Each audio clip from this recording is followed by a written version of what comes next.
first question, Todd. What is it that got you into comics to begin with? What's it got me into comic books? Again, I think it's a visual. It's a lot of the stuff that I put into my own comic books. I had a personal bias that it wasn't so much. I mean, I like the stories and I really like the characters, but I like how those characters acted. So I found it rather exciting to look at a book and see a guy blasting through a wall and guys using their ray guns. I mean, I was 17 at that point, so it wasn't like I was a young kid. So I found the comic books kind of gave me my youth back. And one of the things that I like about comic books is that they have a tendency to keep you young. And by hanging around the kids, you stay young. I hope that I don't actually do too many adult comic books, quote unquote, because the kids come up to you with a glow on their face and they never talk about, politics or religion, and they're always like, wow, wow, wow, and it keeps you personally happy, I think. What's the greatest personal challenge you face being in the comic book industry? The greatest personal challenge? I would say the greatest personal challenge is trying to strive for success and straddling on being either too much of a young audience in your work or too much of an old audience. I find if you get a little bit too simple, then all of a sudden the people that are 16 to 18 have a tendency to go, wow, it's just another superhero book and we won't look at it. If you get a little bit too sophisticated, not saying that I could, but if you do, then books like Sandman and stuff that are brilliant books have a tendency to turn off the 8 to 12-year-old kids. So somewhere along the line I have to straddle that fence going, the storytelling has to be clear enough and there has to be enough good, cool concepts for the 12-year-old, but I have to present it in a flashy, designy, graphic way with a bit of an edge so that the 18 and over crowd can still grasp something from it and get a wide audience. Where are comic books going in the future? What's the next big thing we have to look forward to in your opinion? The next big, it's not so much that it's a big thing. I see it more as a slow growth period. That with events like big comic conventions, with movies being made of the characters, good movies, that once the public's doing it now over the course of the years, and Bob acknowledged this, that even 10 years ago, it wasn't hip to collect comic books. Now collecting comic books now is a hip thing, and as long as we can still bring people into our business, I think that the one bias that the public has right now is that they think that comic books are strictly superheroes.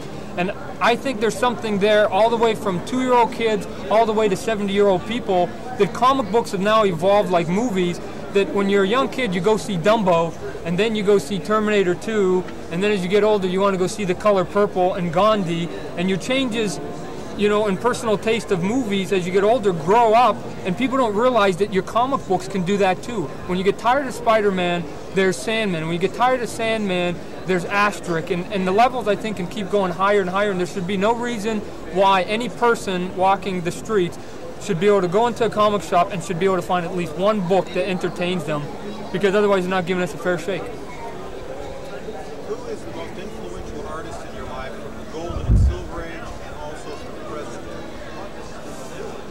day? Again, because I got in at 17, I was in a little bit different of a mindset. I was initially inspired by the guys that were hot when I got in, or when I started collecting. Those two people were John Byrne and George Perez, who we just met there.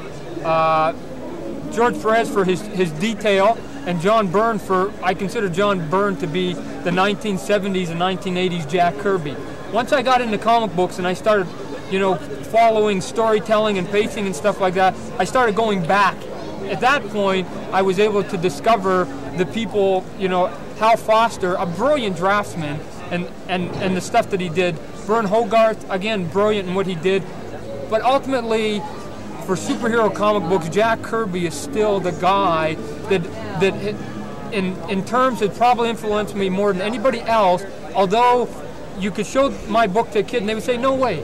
And the thing that people miss is I'm not influenced by him by his squiggly knees.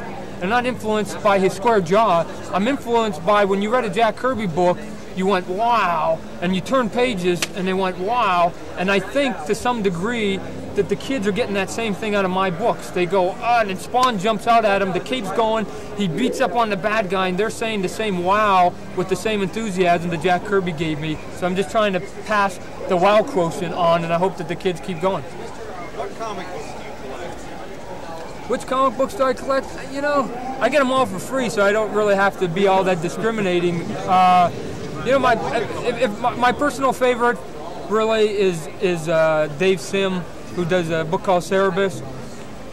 It's brilliantly written. It's a long, drawn-out process. It's pretty deep at times, but I think it's just like it can be a hysterical read if you're in the right mood. It's got a lot of Monty Python jabs and a lot of wit to it. I like stuff that has a little bit of a flair and a little bit of, it can laugh at itself every now and then. And I have a penchant to kind of look at stuff that's a little more cartoony.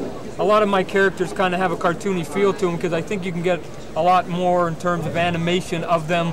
Where if you have to draw like, you know, Neil Adams when he was big, Neil Adams stuff worked, but all of a sudden when you get so perfect with stuff, you can't start to bring in characters all that much, and you can't put Spider-Man in the wonky poses, and you can't have, you know, Superman standing there with a 50-foot cape because it's not that realistic. So I like to try and play on some of the more cartoony elements that I see with it. Just one last question. Okay. Some have suggested that you are among one of the most important things that has happened in modern comics. How do you respond? May I have your attention, please? Will all students you know, I mean, high school, please meet at the bottom of the escalator on the show floor. Now, wow. all students and teachers of the Abraham Clark High School, please meet at the bottom of the escalator on the show floor near the information booth right now. Thank you. How do you respond to the suggestion or the praise that you're among the most important things that have ever happened to modern comics? You know, I mean, I hear a lot of nice things about me. I mean, you know, I go up there and I say people are criticizing it, but I get a lot of praise and stuff like that. You know, ultimately, I don't really get it myself. I think there's a lot of people out there that deserve a lot more than what I've done.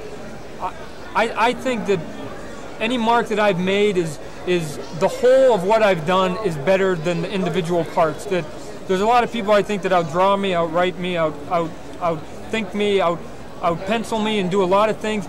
But I think when I put a package together, and the way that I use my personality to try and sell it, and the way that I market it, and the way that I try to buck the system a little bit, all those components somehow make people pay attention. And basically all I'm looking for is to give people another option. That the one thing that I am always striving for, that I always fight against corporate America, is that there's a beginning and there's an end, but I see that there's 20 paths to get there, and we've really only gone down 2 or 3.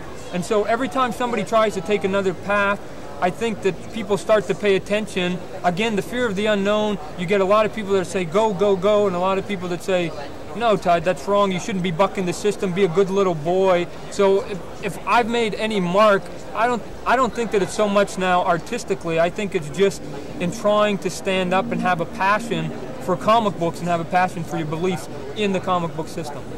I thank you very much for your time. You did a great job. Thank you. Thank you.